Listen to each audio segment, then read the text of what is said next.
1962 সালে ব্রাহ্মণবাড়িয়ায় Titas gas field আবিষ্কার করে তৎকালীন সেলওয়েল কোম্পানি। তবে দীর্ঘ সময় গ্যাস তোলায় মজুত ও চাপ কমেছে কূপগুলোতে। নানা জটিলতায় বন্ধ 5টি কূপ। এই অবস্থায় চাপ বাড়িয়ে নিরবিচ্ছিন্ন গ্যাস উৎপাদনে সম্প্রতি তিতাসের 5টি কূপে ওয়েলহেড কম্প্রেসর বসানো হয়েছে, যার মাধ্যমে কূপগুলো থেকে প্রতিদিন অতিরিক্ত 22 মিলিয়ন ঘনফুট গ্যাস তুলে দেয়া হচ্ছে জাতীয় সঞ্চালন লাইনে।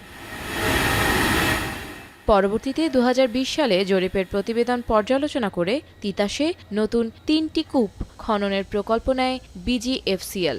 সব প্রক্রিয়া সম্পন্ন করে তিতাসের সি লোকেশনে খনন করা হচ্ছে 28 নম্বর কূপ। 3625 মিটার গভীর কূপটি খননের সময় লাগবে প্রায় 2 মাস। খনন শেষে প্রতিদিন 15 মিলিয়ন ঘনফুট করে 20 বছর গ্যাস উত্তোলনের আশা প্রকল্প পরিচালকের। আমরা যে 3টা কূপ করব, এই 3টা কূপে C6, C5, C6 থেকে প্রোডাকশন হবে। অদূর ভবিষ্যতে খুব নিয়ার ভবিষ্যতে আরও কূপ করা হবে এখান থেকে। আমরা আশা করতেছি দৈনিক 15 মিলিয়ন হারে প্রতিটা কূপ থেকে প্রোডাকশন দেওয়া সম্ভব হবে। তিতাসের 28, 29, 30 নম্বর কূপ এবং গাজীপুরের কালীগঞ্জের কামতা গ্যাস ক্ষেত্রের 2 নম্বর কূপ খনন শেষে জাতীয় সঞ্চালন লাইনে আরও 55 মিলিয়ন ঘনফুট গ্যাস যুক্ত করার পাশাপাশি বন্ধ কূপগুলো ওয়ার্কওভারের কথা জানান বিজিএফসিএল এর ব্যবস্থাপনা পরিচালক। আমাদের সরকারের পরিকল্পনায় যে 50টা কূপ আছে, 26 সালের মধ্যে 50টা কূপ ওয়ার্কওভার কূপ সহ, এবং এরপরে 28 সালের ভিতরে আরো 100টা কূপ।